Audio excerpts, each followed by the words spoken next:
నమస్తే people, welcome back to the channel. So ఈరోజు blog వచ్చేసి మేము నెల్లూరులో ఉన్నాం. యాక్చువల్లీ నిన్న వీకెండ్ కాబట్టి వీకెండ్కి వచ్చాము నెల్లూరుకి. నా ఫోన్ టెంపర్ గ్లాస్ అయితే పగిలింది. ఇంకా తాహిర్ వాళ్ళ ఫ్రెండ్ ఏదో షాప్ ఉంటే ఆడికి అయితే పోతున్నాం. టెంపర్ గ్లాస్ వేపించుకొని కలుద్దాం. తాహిర్ హాయ్ చెప్పు. నా ఫోన్ టెంపర్ గ్లాస్ అయితే చూడండి ఎలా పగిలిందో. ఇంకా తాహిర్ వాళ్ళ ఫ్రెండ్ షాప్ ఉంటే ఆడికి అయితే పోయాం. ఈ షాప్ ఏదో గుందులో ఉంది.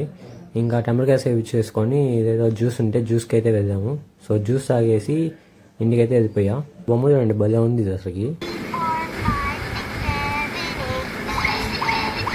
మా బాబాయ్ వాళ్ళు అయితే నెల్లూరుకి వచ్చారు. ఇంకా వాళ్ళతో కలిసి శుభం స్వీట్స్ అనే ఒక షాప్ ఉంటే ఆడికి పోయేసి కచోడీ తిన్నాము. ఇలాంటి టాంజిన్స్ వేసేవాడు ఇప్పుడు ఇలా ఫార్మల్ ప్యాంట్ వేస్తున్నాడు. దానికి కారణం కెమికల్ వచ్చింది. అదే అయితే నెల్లూరు నుంచి వచ్చాడు అనమాట. సో వాడిని పిక్ చేసుకునే దానికి డ్యామ్ రోడ్కి అయితే పోయా. Part 2 coming soon.